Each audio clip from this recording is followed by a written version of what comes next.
L'École nationale supérieure des armées du Bénin a livré ce mercredi 24 juin 2020 30 officiers stagiaires, dont 21 du Bénin, 2 du Congo, 2 du Niger, 2 du Sénégal, 2 du Mali et 1 de la Côte d'Ivoire.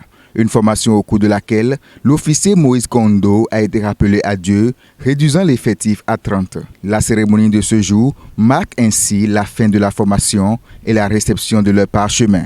L'acquisition de tous ces savoirs et savoir-faire a nécessité de la part des stagiaires beaucoup de disponibilité, d'assiduité, de volonté de travail, de rigueur et d'abnégation, mais aussi de la cohésion et de la fraternité d'âme.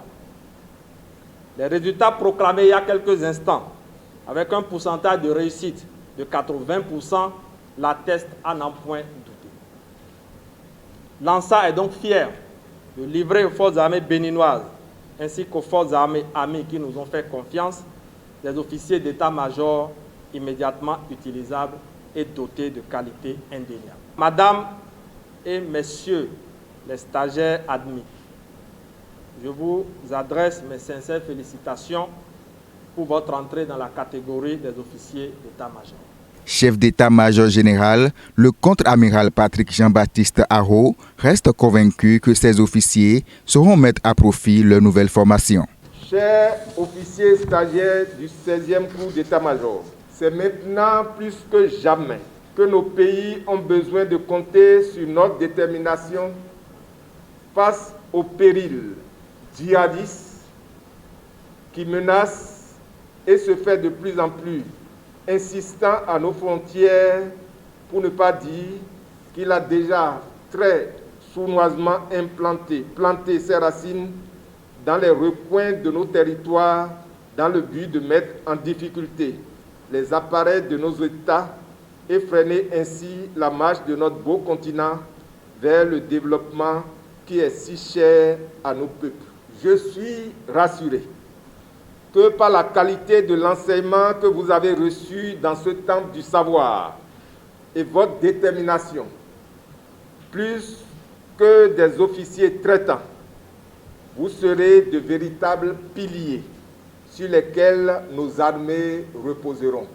Pour les récipiendaires, la satisfaction était perceptible. Je tiens d'abord à remercier la République du Bénin qui a bien voulu, à travers la coopération militaire, accepter un officier ivoirien en stage ici. C'est vrai que ces 36 semaines ont été très intéressantes. Le stage est un stage de qualité avec des instructeurs effectivement de très haute qualité. Le séjour a été bon en gros. Dieu merci, ça a marché. Nous sommes fiers d'avoir fait cette école d'excellence. Nous sommes à présent prêts à retourner et à servir convenablement dans nos armées en Côte d'Ivoire. Je suis très content parce que ce diplôme permet d'accéder au grade d'officier supérieur. C'est très important dans la vie d'un officier. Donc j'ai une pensée à notre collègue qui est décédé, qui avait souhaité être heureux aussi ce jour. Que son âme repose en paix. Je pense que nous sommes vraiment satisfaits de l'enseignement que nous avons reçu par rapport à ce stage. Je ne vais pas terminer sans une fois dire mes sentiments de tristesse à l'endroit de notre camarade qui nous a quittés, le capitaine Kondo Moïse, qui nous a quittés juste quelques semaines avant la fin de ce stage. L'École nationale supérieure des armées du Bénin peut donc être fière de sa formation, très prisée dans la sous-région.